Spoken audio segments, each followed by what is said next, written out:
झी24 तासनं उघड केलेल्या पुणे जमीन गैरव्यवहार प्रकरणामध्ये मुद्रांक शुल्क विभागाकडून अमेडिया कंपनीला सलग दोनदा मुदतवाढ देण्यात आली आहे।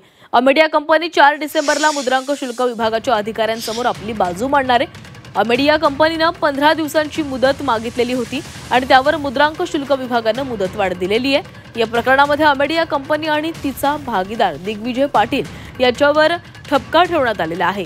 पुणे जमीन प्रकरणामध्ये 42 कोटींची स्टॅम्प ड्युटी बुडवल्याप्रकरणी अमेडियाला बाजू मांडायला सांगण्यात आलेला आहे आणि यावर अमेडिया कंपनीला सामान्य माणसासारखी वागणूक का मिळत नाही असा सवाल सामाजिक कार्यकर्ते अंजली दमानिया यांनी विचारलाय।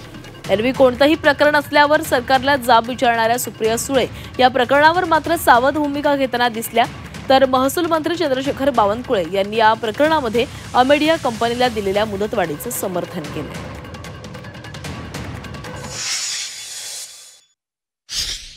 अमेडिया कंपनीला 42 कोटीची जी नोटीस मिळाली होती त्याची शेवटची तारीख 24 होती आणि शेवटच्याच दिवशी अमेडियाने पुन्हा आता 15 दिवसाची मुदतवाढ मागितली आहे।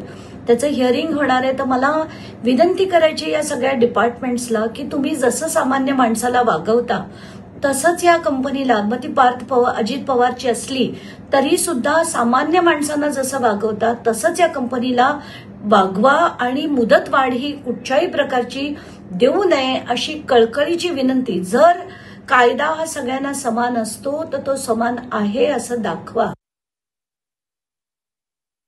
मला असं वाटतं हे रेव्हेन्यू डिपार्टमेंटलाच उत्तर द्यावं लागेल की एक्सटेन्शन्स देता येतं का नाही।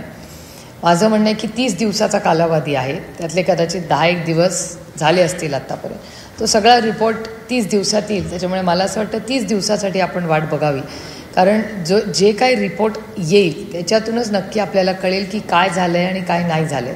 आणि रेव्हेन्यू डिपार्टमेंटच आपल्याला सांगू शकेल की असं एक्सटेन्शन देता येतं का नाही। त्याच्यामुळे माझ्यापेक्षा मला असं वाटतं हे कोणीतरी जबाबदार व्यक्तींनी आणि सरकारने याचं उत्तर दिलं पाहिजे। आम्ही तर विरोधातच आहोत, आम्ही न्याय मागणारच, पण सरकारने या सगळ्या प्रश्नांची पारदर्शकपणे उत्तरं दिली पाहिजे। मीडिया कंपनी होती, तिला दुसरा नोटीस करता त्यांनी अजून परत मुदतवाढ मागितलेली 42 कोटी मुद्रांक शुल्कावर। पुढे त्यांनी मुदतवाढ मागितली आणि आम्ही जर मुदतवाढ दिली नाही तर त्यांना अजून लीगल पॉईंट मिळतात।